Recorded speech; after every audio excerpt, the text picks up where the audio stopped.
Hi everyone, myself I'm Sandhya. Basically, by profession I am a counseling psychologist. I had a interest from the childhood to learn or to come into the fashion designing. When I searched through the net, from the Google, I came here, inquired 6 months before, but I joined later in the month of October. I came and joined here. But after coming here, I learned I am pretty confident that I can run my own boutique. After coming here, sir is very encouraging, supportive, and a very knowledgeable person.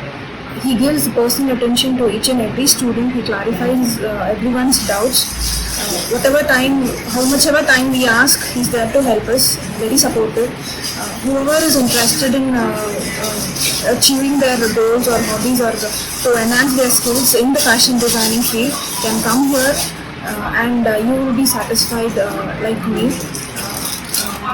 I thank Suraj sir and the Dresser Institute for making me a better person so that I can stand on my own feet. Thank you so much.